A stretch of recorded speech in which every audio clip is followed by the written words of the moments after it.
نحمده ونصلی علی رسوله الکریم۔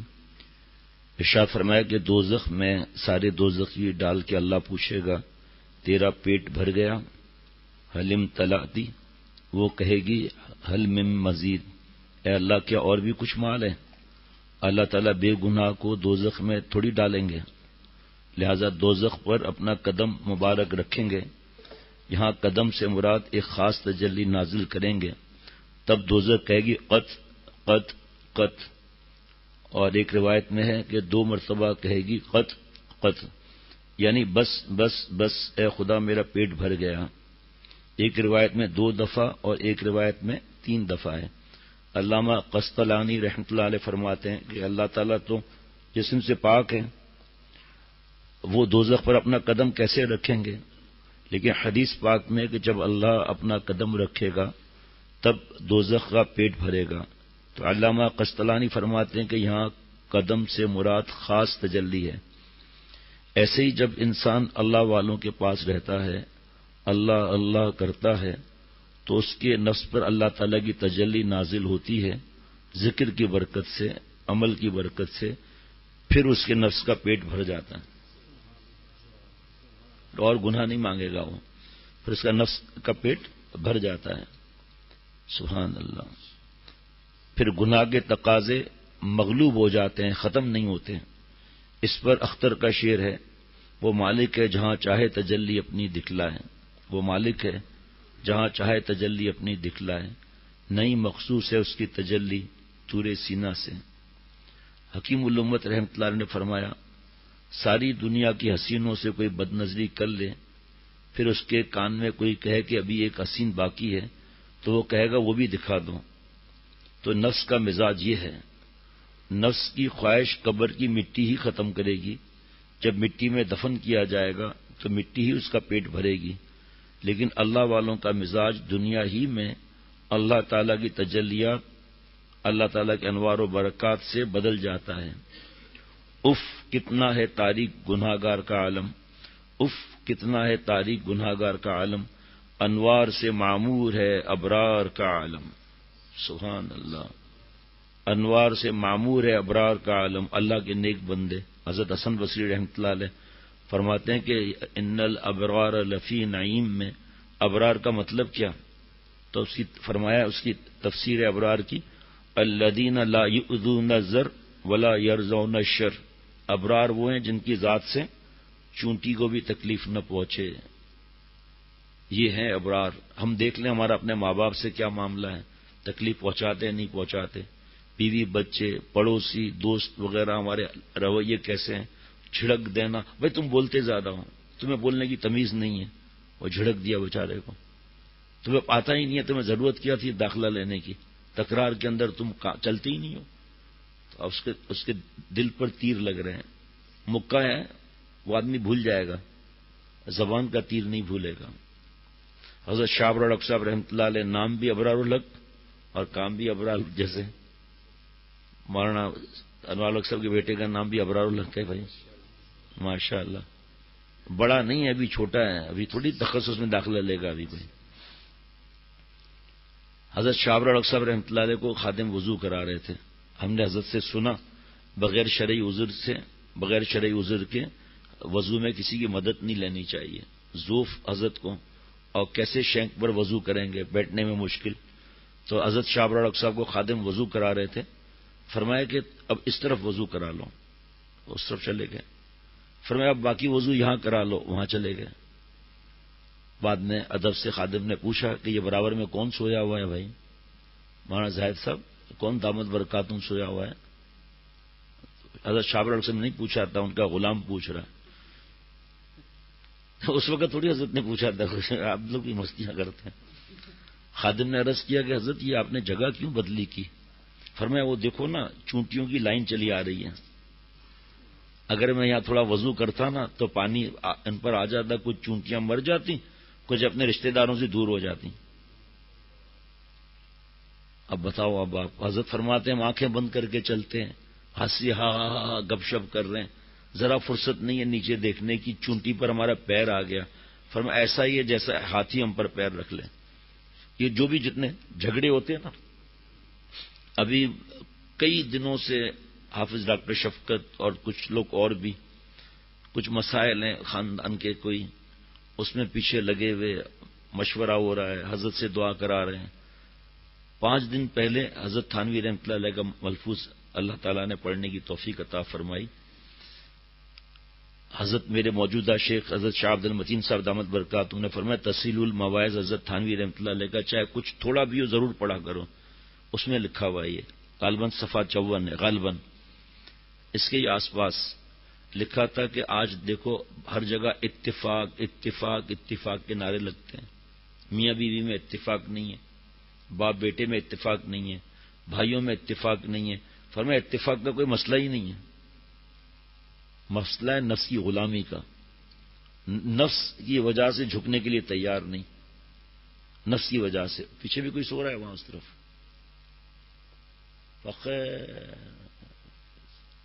کوئی ان کا ٹائم فکس کر دو نا شادی شدہوں کا بھائی، بیوی سے بات کرنے کا، اور لیاف اوڑے ہوئے آستے سے بات کرنا، کوئی سننا لے شکایت ہو جائے گی. اب پتہ چلے جناب وہ میسج چل رہے ہیں، باتیں چل رہی ہیں، اوپر بلینکٹ اڑا ہوا ہے. ایک صاحب کو میں نے دیکھا یہی سامنے بیٹھے ہوئے ہیں اور یہ ہیلمٹ کے اندر موبائل گھسا ہوا. ارے میں نے کہا بھائی یہ کون سے نئے طریقے ہیں؟ کہ ویسے اگر رکھتے ہیں تو ایکسیڈنٹ کا خطرہ ہے. اللہ کے بندے تمہاری بیوی تو یہیں کراچی میں موجود ہے، یہاں سے 3 منٹ کے فاصلے پر تمہارا گھر ہے، موبائل کان میں لگایا ہوا ہے، باتیں کرتے جا رہے ہیں. آپ بھی جانتے ہیں اس کو، ہے نا؟ آپ بھی جانتے ہیں اس کو پکا؟ آپ تو نہیں؟ اچھا آپ ہی ہیں. اچھا ٹھیک ہے. نام نہیں لینا چاہیے بھائی کسی کا. ایسا تھوڑی کہ جناب محمد کریم صاحب اس طرح کرتے ہیں، یہ اچھی بات تھوڑی ہے نام لینا کسی کا، ہے نا؟ اللہ اکبر. کیا اتنا مزہ آ رہا ہے 4-5 دن سے، پتہ نہیں کتنی بار اس کو بیان کر چکا ہوں کہ اصل ہے نفس کی غلامی، اس کی وجہ سے کوئی جھکنے کے لیے تیار نہیں. اور ایک حضرت تھانوی رحمۃ اللہ علیہ کی بات ایک اور فرمایا، جتنی پریشانی ہے نا سمجھو اس کی ایک بلڈنگ ہے، سمجھو ایک اس کی بلڈنگ ہے، اس بلڈنگ کو ہٹاؤ اور اس کی بنیاد کھودو، اس میں ایک پرچہ ملے گا، اس میں لکھا ہوگا میں اس طرح چاہتا ہوں. اب یہ تو ہو ہی نہیں سکتا، بس جھگڑے ہوں گے، بس جھگڑے ہوں گے، اپنی فکر نہیں، بس میں اس طرح چاہتا ہوں. بیوی سے جھگڑا ہر وقت، بیوی اس طرح کر رہی ہے، بیوی اس طرح کر رہی ہے، خودکشی کا ارادہ ہو رہا ہے. یہ بھائی تو کیا ضرورت ہے خودکشی کا ارادہ؟ تو کیوں بکواس کرتا ہے؟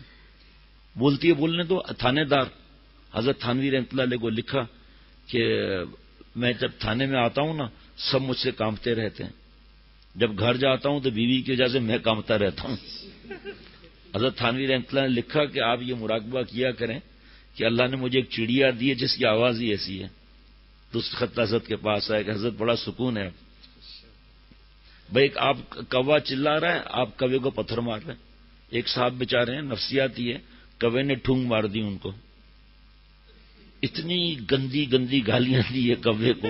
چھوٹے بچے محلے والے کسی کی فکر نہیں کی. بھائی تو کوا تو چلا گیا نا.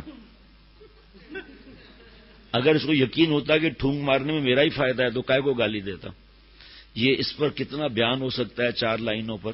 یہ سارے جھگڑے جتنے نفسی غلامی ہیں، نفس کی بات مانتے ہیں. یہ ایک پرچی کی بات بھی. تیسری بات، اب وہ آج کے ماحول کے حساب سے کمپیوٹر لیا، اس میں پورا پروگرام فیڈ کیا کہ بابا کو اس طرح ہونا چاہیے، اماں کو اس طرح ہونا چاہیے، ساس سسر کو اس طرح ہونا چاہیے، بیوی کو اس طرح ہونا چاہیے، وہ سب فیڈ کر دیا اس نے.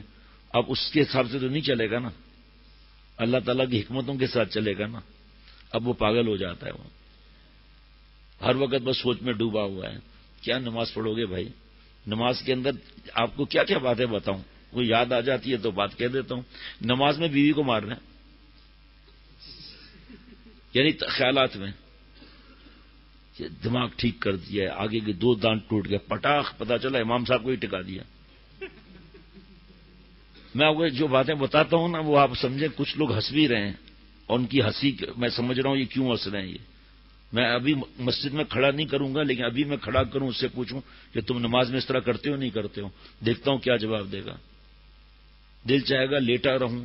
اب کل بھی 2 لوگ آئے تھے بیچارے، بلکہ 3، بس لیٹے رہیں، کوئی بھی نہ ہو، سوچتے رہیں، اور راتوں کی نیند غائب، اور غصہ اور چڑچڑ، ڈپریشن ہو گیا ہے. بھئی یہ پہلے ڈپریشن کہاں تھا؟ پہلے ڈپریشن نہیں تھا. ٹینشن، وہی ٹینشن کی اسپیلنگ بتا دو، ڈپریشن کی اسپیلنگ بتا دو. ایسے ہیں جو ڈپریشن کی اسپیلنگ بھی بتاتے تھے. میں نے کہا اردو کا ترجمہ بتاؤ. اب وہ خاموش میری طرف دیکھ رہے ہیں. میں نے کہا بتاؤ کیا ترجمہ ہے بھائی. بڑے سے بڑا ڈپریشن، کوئی بات تو مانے. 4000 ذکر کر رہے ہیں، ساری دنیا یقین کرنا. اتنا بڑا خط ہے، زیارت کرنی اور دیکھ لیں. میں مضمون نہیں پڑھاؤں گا، کسی بیوقوفی کی باتیں جو بھی ہیں، کسی کا عیب کیوں ظاہر ہو. 4000 ذکر کر رہے ہیں، عبادت اور پتہ نہیں کتنی کتنی. تبلیغ جماعت غلط ہے، اللہ معاف فرمائے. علماء بھی ایسے ہی ہیں، اللہ تعالیٰ رحم فرمائے میرے حال پر. پتہ نہیں کیا کیا چیزیں. اب جب ان کو سمجھایا جائے کہ آگے آپ کا خطرہ زیادہ ہے، مشکل میں پڑ جاؤ گے، نہیں، جب تک پاگل نہیں ہوں گے جب تک نہیں بات مانیں گے. ساری دنیا ان کو بری نظر آ رہی ہے، علماء مفتی سب غلط ہیں، اکیلے یہی نواب صاحب صحیح ہیں. کل تھے وہ صاحب وہاں بھی آ کر پھنسے تھے. 25 منٹ تو وہاں اللہ تعالیٰ نے توفیق عطا فرمائی. پھر دیکھا کہ یہاں بیٹھے ہوئے ہیں تو اپنی نیت کر کے بدگمانی اور ان چیزوں پر اللہ نے اور آدھا گھنٹہ بیان کرنے کی توفیق عطا فرمائی. دیکھو خشکی چڑھ جاتی ہے. یہ چاہنا کہ بھئی اس طرح ہو، ایسا نہیں ہوگا.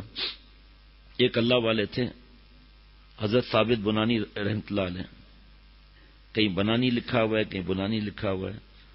وہ بیٹھے تھے، مرید بیٹھے تھے. فرمایا جو کچھ ہو رہا ہے نا دنیا میں میری مرضی سے ہو رہا ہے. اب ان کے تو چہرے اتر گئے کہ اتنا بڑا ولیوں کا سردار کیا بات کر دی. پھر ادب سے عرض کیا حضرت وہ معافی کے ساتھ یہ آپ نے کیسے جملہ فرما دیا. یہ اچھا ہے اس وقت تو پبلک نہیں بیٹھی ہوئی، سب ہم لوگ بیٹھے ہوئے ہیں. تو فرمایا بھائی پھر تم بتاؤ کس کی مرضی سے کام ہو رہا ہے. حضرت اللہ تعالیٰ کی مرضی سے کام ہو رہا ہے. فرمایا ماشاء اللہ، میں نے اپنی ہر مرضی کو اللہ کی مرضی میں شامل کر لیا ہے تو میری مرضی بھی چل رہی ہے نا. یہ ساری کائنات کا ایک، اب دیکھیں کل حضرت کا بیان سنا، آپریشن ہو گیا. فرمایا کہ جیسے سب کو پتہ ہے ایک ذرہ بھی اللہ کے حکم کے بغیر نہیں ہل سکتا، چاہے مولانا عبد القدوس صاحب ہوں، چاہے کوئی بھی ہو. اکیلے آپ نہیں ہیں، اور بھی عبد القدوس صاحب ہیں. کیا اتنا مزہ آ رہا ہے رات سے. فرمایا پتا بھی جو ہے نا درخت سے الگ ہوتا ہے، اللہ کے حکم سے ہوتا ہے. اب جو بیوی ملی ہے وہ اللہ کے حکم سے ملی ہے. آسمان پہ رشتے بنتے ہیں. تمہارا دماغ ٹھیک کرنے کے لیے اللہ نے ایسی بیوی دی ہے. وہ سوچو تو ایسے تو دماغ خراب ہو جاتا. اب وہاں کے گردن ایسی ہو جاتی ہے. آپ کا غلام، آپ کے چپل کی جوتے میں جو کیل لگی ہے نا وہ میں ہوں. تو ایسا نہیں بیوی چلائے نہیں. اب اللہ کے حکم سے یہ کام ہوا ہے. اللہ سے راضی رہنا ہر حالت میں فرض ہے. ایسا کوئی دنیا میں رشتہ نہیں ہو سکتا جس میں لڑکے کے بارے میں غیبی علم ہو جائے، خاتون کے بارے میں سب چیزیں غیبی علم ہو جائے. انکوائری کی، استخارہ کیا، اللہ سے مانگا. کتنے لوگ آپ کو بھی ٹکراتے ہوں گے. جی میں نے استخارہ کیا پھر بھی دکان میں نقصان ہو گیا. آپ نے کب سمجھا کہ استخارہ کے اندر جو آئے گا اس کے بعد کچھ ہوگا ہی نہیں. وہ استخارہ سے کرنا، اللہ سے مشورہ کرنا ہے. اللہ بڑی تکلیف سے بچاتے ہیں.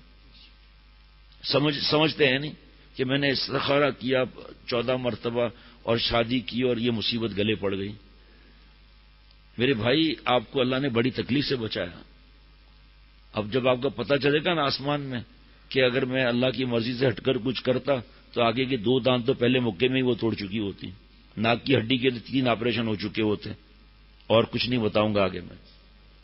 مولانا ارکم بات سمجھ میں آ رہی ہے؟ شادی شدہ ہے؟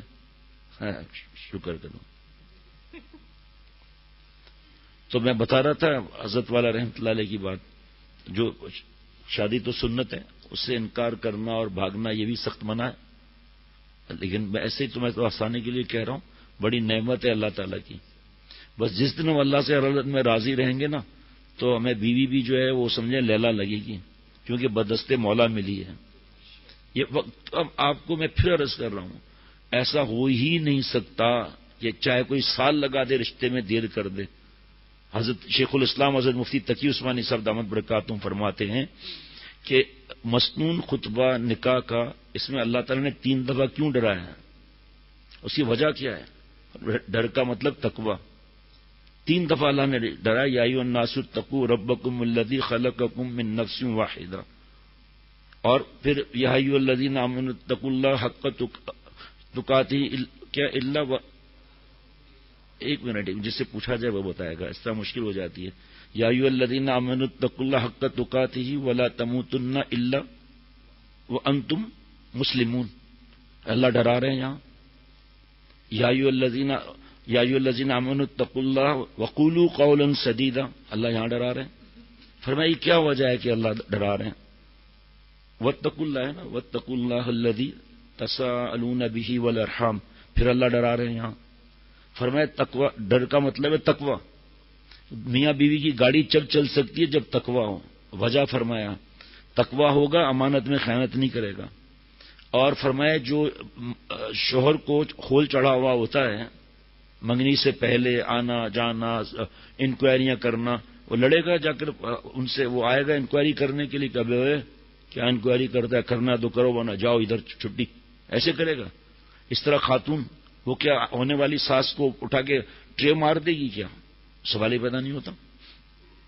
تو حضرت شیخ الاسلام دامت برکاتہم فرما رہے ہیں کہ یہ اس مہینے کے البلاغ میں ہے کہ یہ خول چڑھا ہوا ہوتا ہے، لیکن جیسے ہی دونوں آپس میں ملے 15 دن 20 دن اس کے بعد خول اتر جائے گا. اللہ کا خوف ہوگا. فرمایا کہ یہ تقوی آ جائے نا، سب جھگڑے اور کورٹ کے کیسز سب ختم. مسئلہ یہ کہ تقوی ہم نہیں سیکھتے، اس لیے گاڑی چلنے میں مشکل ہوتی ہے. اور کچھ مہینوں کے بعد پھر جھگڑا، کوئی معاف کرنے کے لیے تیار نہیں، جھکنے کے لیے تیار نہیں، ایثار کرنے کے لیے تیار نہیں، احسان کرنے کے لیے تیار نہیں، معاف کرنے کے لیے تیار نہیں. اب وہ چھوٹے چھوٹے بچے جو ہے وہ نفسیاتی مریض ہو رہے ہیں ان کی گالیاں اور مار دھاڑ سے. یہ ڈر ہی تو ہے جو امانت میں خیانت سے بچاتا ہے. یہ اللہ کا ڈر ہی تو ہے جو ملاوٹ سے بچاتا ہے، غیبتوں سے بچاتا ہے. کتنا غیبت عام ہو گئی ہے. تقریباً 90 سال گنو یا 100 گنو یا 85 سال پہلے گنو. حضرت تھانوی رحمۃ اللہ علیہ نے فرمایا کہ بزرگان دین فرماتے ہیں 2 باتوں سے دل تباہ ہو جاتا ہے. نمبر 1 بد نگاہی، نمبر 2 زبان غیبت. آپ زیادہ تر رمضان کے فضائل کی کتابیں پڑھیں، لکھا ہوگا کہ آنکھ کی حفاظت، زبان کی حفاظت. فضائل اعمال میں فضائل رمضان میں پڑھیں، کتنی جگہ لکھا ہوا ہے. اب جب اللہ کا خوف نہیں ہے تو غیبت کر رہے ہیں. حضرت تھانوی رحمۃ اللہ نے فرمایا افسوس عوام تو عوام، خواص بھی اس میں مبتلا ہیں. اصلاح نہیں کرا رہے، غیبت کو غیبت ہی نہیں سمجھ رہے. چاہے ایوب صاحب سو رہے ہوں، چاہے پائپ ٹھیک کر رہے ہوں، جو بھی ہوں. آج ذرا نیند گہری ہے بھائی، آپ بھی اٹھا دیجئے دائیں بائیں. السلام علیکم. ملتان ابھی دیر ہے میرے بھائی، ابھی بڑا ٹیک لگائے گا تو سوئے گا، اور نہیں کرے تو کیا کرے گا. ابھی اگر ان کو کہیں کہ پائپ لیک ہو گیا ٹھیک کرو، وہاں نیند نہیں آئے گی ان کو. کتنے لوگ ان کی برکت سے الیکٹریشین بن گئے. جو آتا ہے بیچارہ ٹائم لگانے کے لیے گور کر دیکھیں گے پائپ صحیح نہیں ہے میرے ساتھ آؤں. وہ کتنے الیکٹرک بن گئے، کتنے وہ پتہ نہیں کیا کیا بنا دیا ان کو. ہمارے یہاں سے خانقاہ کا فیض دیکھو کتنا بڑھ رہا ہے. دین بھی دنیا بھی مل رہی ہے. بس اللہ تعالیٰ فضل فرمائے. اچھا پھر حضرت مجدد کی بات فرمایا کہ بزرگان دین نے فرمایا کہ 2 باتوں سے دل تباہ ہو جاتا ہے، ایک بد نظری اور ایک بد نگاہی. اور اسی کو لوگوں نے شیر و شکر سمجھا ہوا ہے. میرا فرض بنتا ہے کہ میں دیکھوں میں کیا بات کر رہا ہوں، یہ غیبت ہے یا نہیں. اپنی طرف بولنے سے کیا ہوتا ہے؟ جو بات ہو اپنے شیخ کو بتائے غیبت ہے یا نہیں ہے، نہیں بتائیں گے. خصوصاً حضرت مجدد بار بار فرماتے اہل علم حضرات، وہ جو علامہ سید سلیمان ندوی رحمۃ اللہ علیہ سے فرمایا تھا نا کہ جب عمل کا موقع ہے شاہراہ اولیاء پر چلنا، کتابوں سے مدد نہیں لینا. اپنا خود ہی فیصلہ کر لیتے ہیں کہ نہیں غیبت ہے، نہیں پوچھنے کی ضرورت کیا ہے. میں تو عالم ہوں، میں تو شیخ ہوں، میں تو تخصص کر رہا ہوں، میں تو تخصص کر چکا. فتوے کا جواب اللہ مجھ سے لکھوا رہے ہیں. جو استفتاء آتا ہے کتنا جلدی اللہ حل کرا دیتے ہیں. خود عمل فتاوا کی کتاب پوری پڑھ لیں، ان پر کتنی باتوں پر میرا عمل ہے.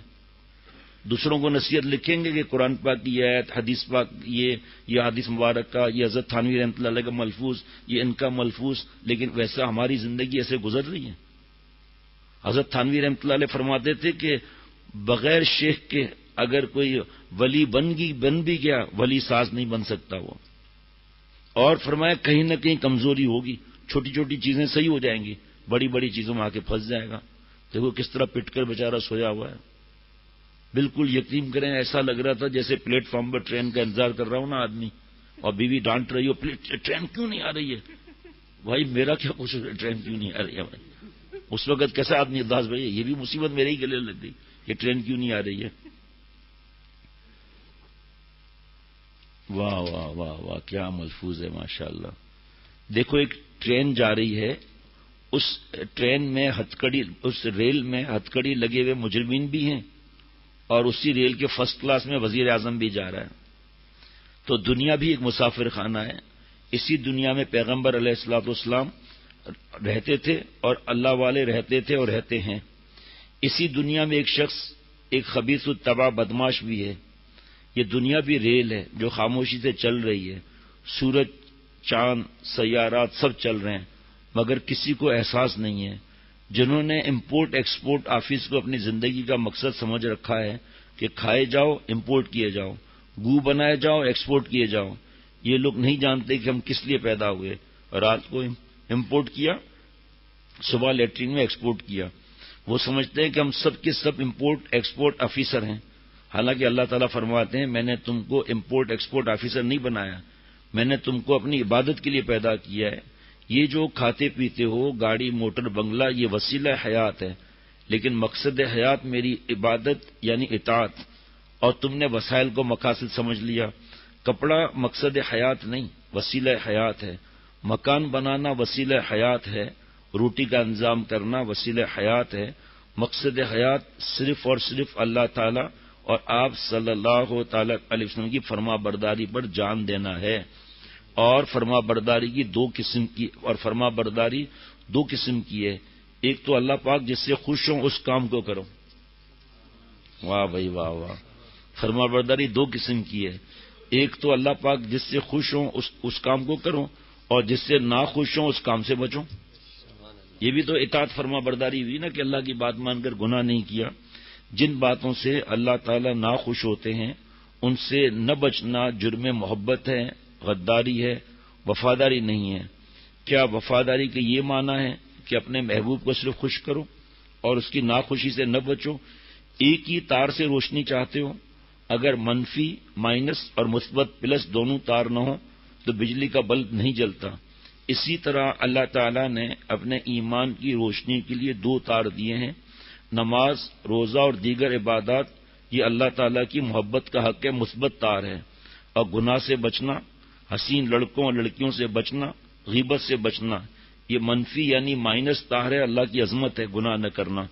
دونوں تاروں پر عمل کرو پھر بھول جاؤ گے ان سب مرنے والی حسین لاشوں کو.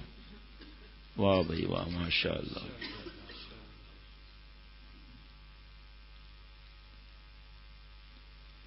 ربنا تقبل منا انك انت السميع العليم. السلام علیکم ورحمۃ اللہ وبرکاتہ.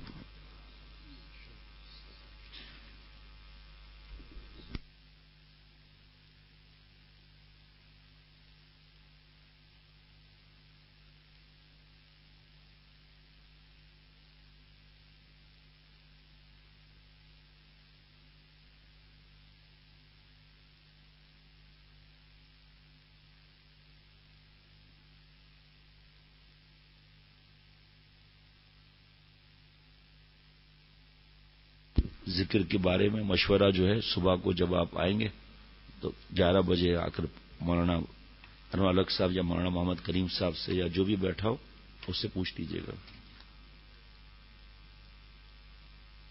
اللہ ہم سب کو اللہ والا بنائے.